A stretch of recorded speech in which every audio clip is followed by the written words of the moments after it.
లలిత exchange Utsav. పాత నగల అదే బరువుకి కొత్త నగలు తీసుకో. నగల ప్రైస్ లో 20% ఆదా చేసుకోవచ్చు.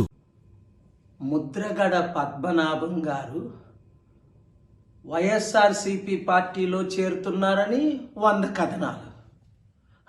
ఇప్పుడు ఆయన చేరట్లేదు, టీడీపీతో చేరుతున్నారు, జనసేన పవన్ కళ్యాణ్ ఆయన కలుస్తున్నాడు అని.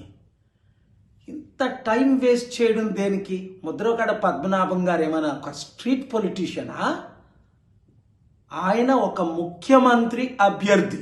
ఆయన మూర్ఖుడా? పవన్ కళ్యాణ్తో పాటు కాపుల విరోధి అయిన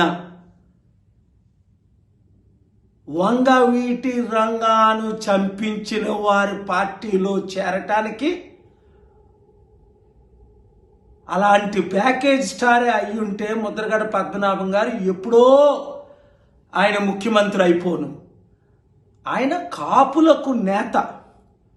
ఈవెన్ నేను కాపుగా బీసీగా ఆయనకు మద్దతు ఇస్తాను. ఇప్పుడు కానీ ఆయన ప్రజాశాంతి పార్టీలో చేరితే 100 సీట్లు గెలవడం ఖాయం. కాపులు 27% ఉన్నవారు, బీసీలు 60% ఉన్నవారు ఎప్పుడు మా నాయకుడు వస్తాడా, ఏమి ఈ 2 కులాలే మమ్మల్ని ఏలాలా అని ఎదురు చూస్తున్నారు.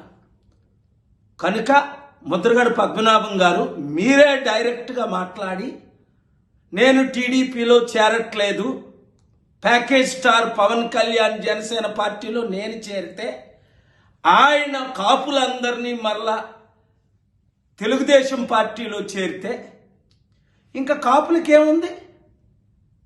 చరిత్రహీనులు మీరు కారని నేను నమ్ముతున్నాను. 100-200 కోట్లకి మీరు అమ్ముడుపోతారని నేను నమ్మడం లేదు.